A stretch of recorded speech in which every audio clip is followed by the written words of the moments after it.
নমস্কার, good evening. This is ইলমাস Syed and your watching the big story. আজ 7ই March 2026।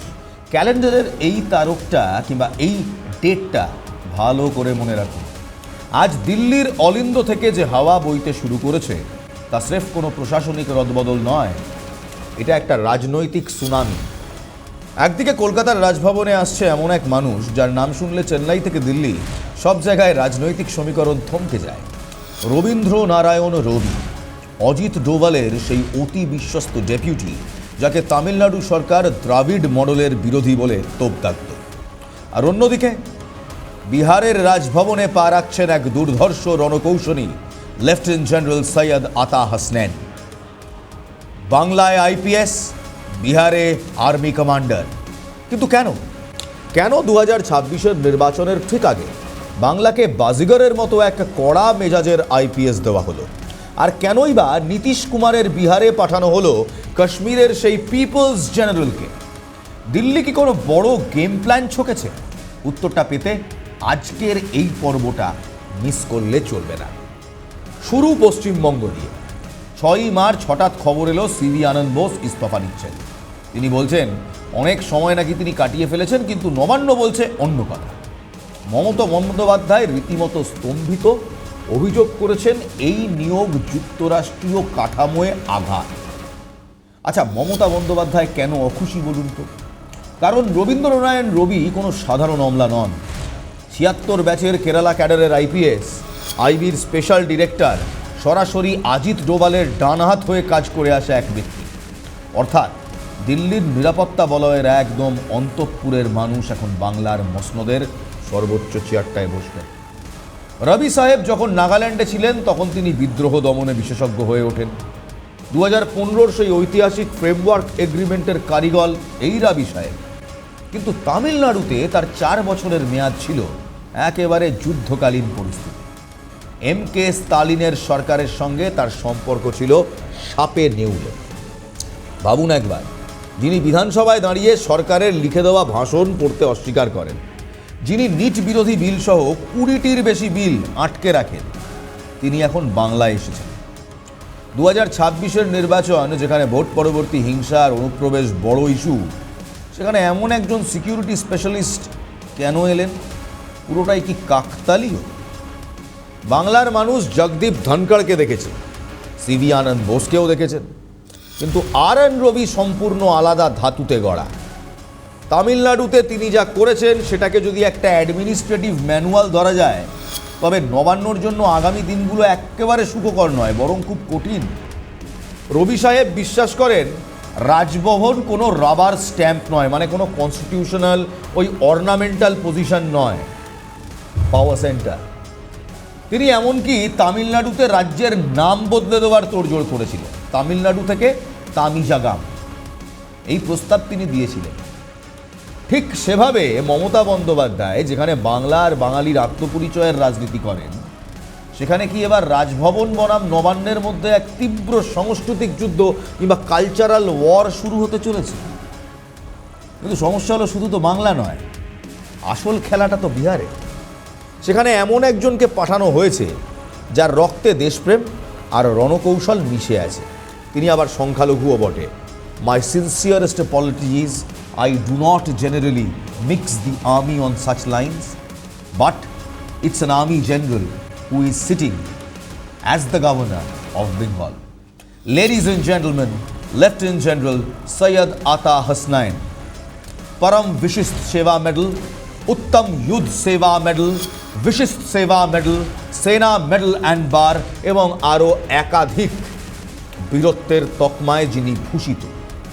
কিন্তু বিহারের মতো উত্তল রাজনৈতিক রাজ্যে কেন একজন ফৌজি জেনারেল?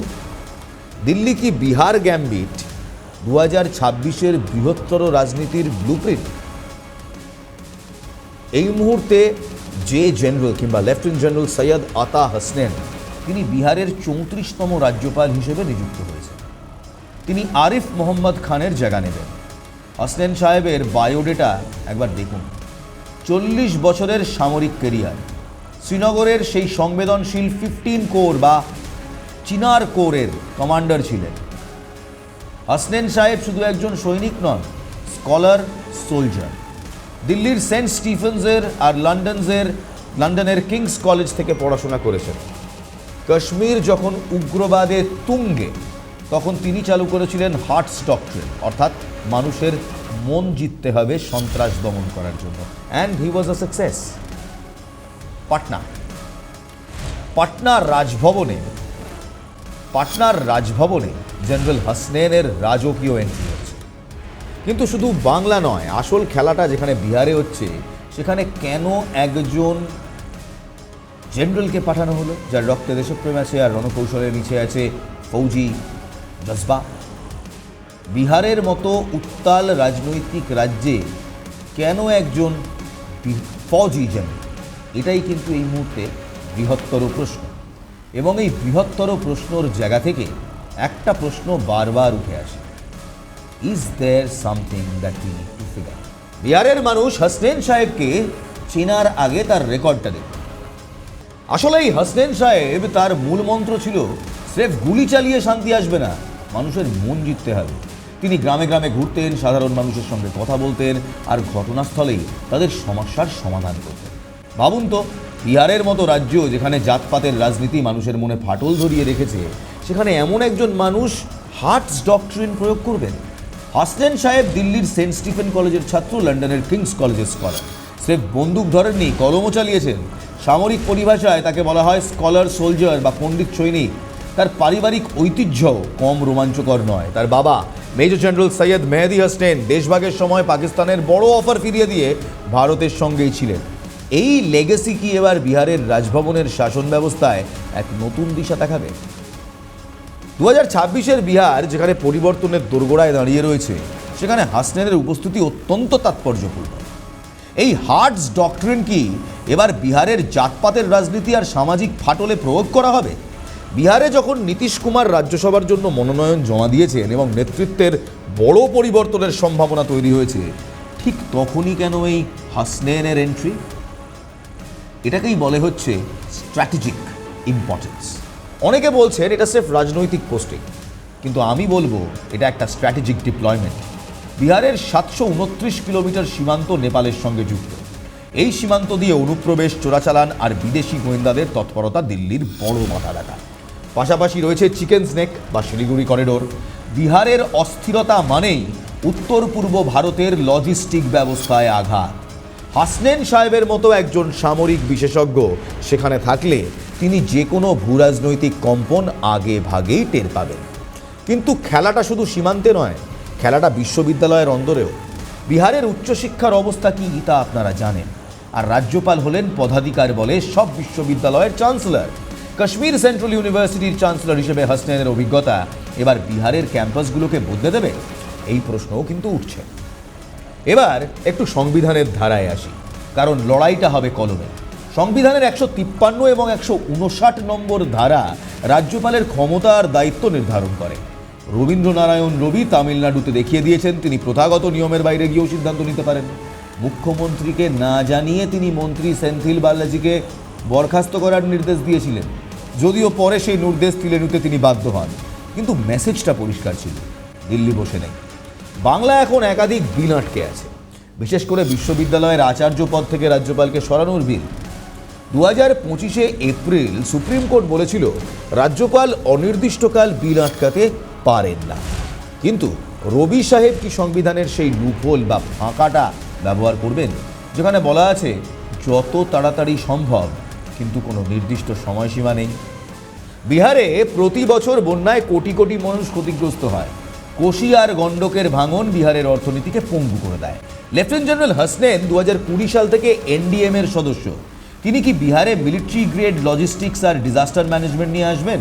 নীতিশ কুমারের উত্তরসূরি হিসেবে যেই আসুক না কেন, রাজভবনে বসে হাসনেন সাহেব কি আদতে একটি শ্যাডো প্রশাসন কিংবা শ্যাডো অ্যাফেয়ার চালাবেন?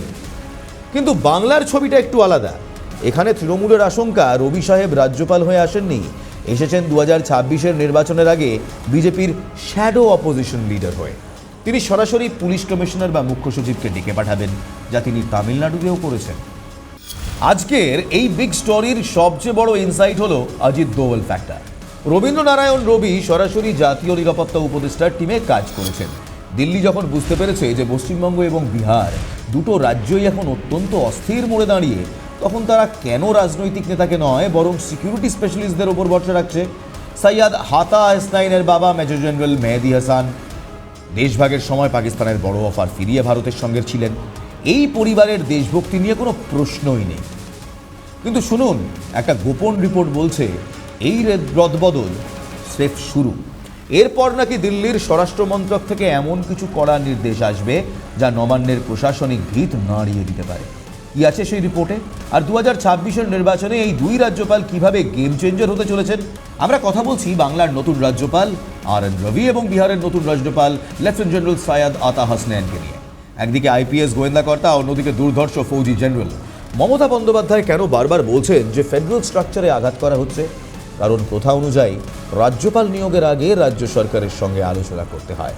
কিন্তু এবার দিল্লি যেন স্রেফ সিদ্ধান্তটা চাপিয়ে দিল। প্রশ্ন হলো, বাংলার রাজভবন কি এবার একটা ওয়ার রুমে পরিণত হবে? রবি সাহেব যখন তামিলনাড়ুর বিধানসভা থেকে জাতীয় সঙ্গীত বাজার আগেই ওয়াকআউট করেছিলেন, সেই দৃশ্য কি আমরা বাংলাতে আবার দেখব? এবার বিহারের দিকে তাকাই। হাসনাইন সাহেব যখন 15 কোর কমান্ডার কিংবা 15 কোরের কমান্ডার ছিলেন, যখন 15 কোরের কমান্ড সামলাচ্ছিলেন, তিনি বলেছিলেন বন্দুক দিয়ে যুদ্ধ জেতা যায়, কিন্তু শান্তি আসে মানুষের মন জিতলে। কিন্তু বিহারের মাটিতে এই তথ্য আদৌ কাজ করবে? সেখানে জাতপাতের লড়াই, বেকারত্ব আর রাজনৈতিক অনিশ্চয়তা চরমে। নীতিশ কুমারের মতো একজন পোড় খাওয়া রাজনীতিক যখন রাজ্যসভায় যাচ্ছেন, তখন বিহারের প্রশাসনিক হাল কে ধরবে?